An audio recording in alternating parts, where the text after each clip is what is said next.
Froggy Plays Soccer by Jonathan London, illustrated by Frank Remkowitz.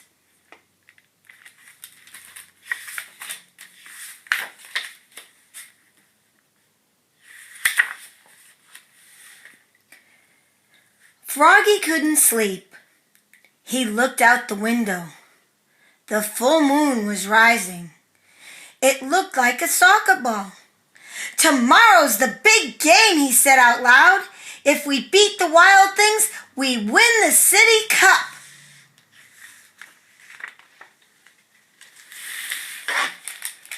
In the morning, Froggy was bursting to go.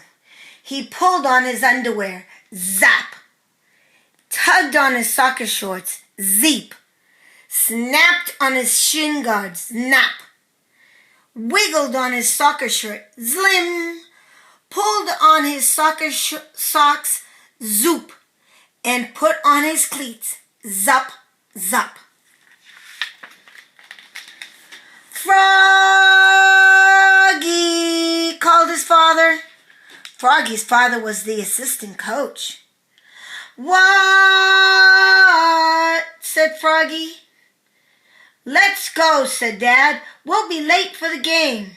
Froggy flopped outside. Flop, flop, flop. "Remember," said Froggy's dad, "only the goalie can catch the ball, and you're not the goalie. Now repeat after me.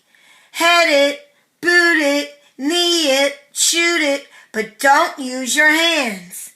And Froggy sang, "Head it, boot it, knee it, shoot it, but don't use your hands," all the way to the soccer field. At the soccer field, the coach, Max's mother, said, "We're a team. We're the dream team." "Hooray!" screamed the dream team. Soon the game was on. Froggy was doing cartwheels. Froggy was picking daisies. Froggy was picking his nose. The ball bounced off his chest. He gave a mighty kick and missed the ball. But Max trapped it and passed it to BJ, who slammed it right into the net. Goal!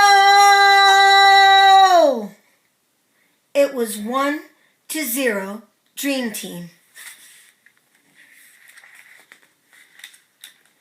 Again the two teams faced off. The whistle blew. The Dream Team charged down the field toward the Wild Things. Froggy was tying his shoe. Froggy's dad was yelling, "Defense! Defense!" The ball hit Froggy in the head, bonk, and knocked him down. He was great at defense.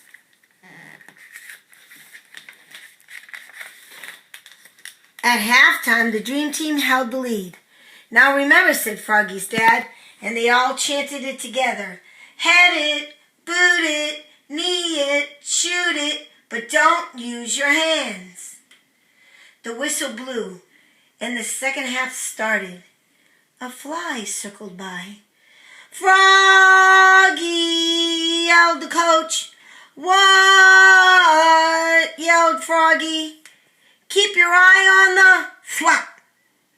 The ball smacked him in the eye.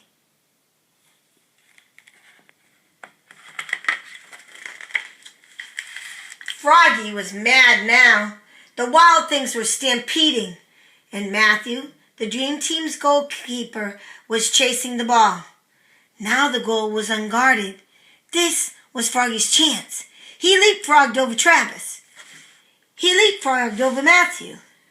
And he leapfrogged over the Wild Things forward, who was firing the ball. And what a save! Froggy caught it right before the net. But, he'd used his hands. "Oops," cried Froggy, looking more red in the face than green. He looked so silly The dream team laughed, but not for long. The penalty for using his hands was a free kick at the goal for the Wild Things. The Wild Things star forward kicked and scored. Now it was a tied game. But it wasn't over yet. And when there was 1 minute left, the crowd went crazy. The clock was ticking. The ball was coming right toward Froggy. "Froggy!" yelled his dad. "What?" But Froggy knew what to do. He jammed his hands in his armpits. He stuffed them in his pockets. He stuck them in his mouth. Then he power kicked the ball so far down the field that it bounced over the goalie's head and smack into the goal. Yes! The Dream Team had won the City Cup. They shouted and danced, and Froggy sang, "Head it, boot it, knee it, shoot it, but don't use your hands. Except to slap high fives. Slap, slap, slap." The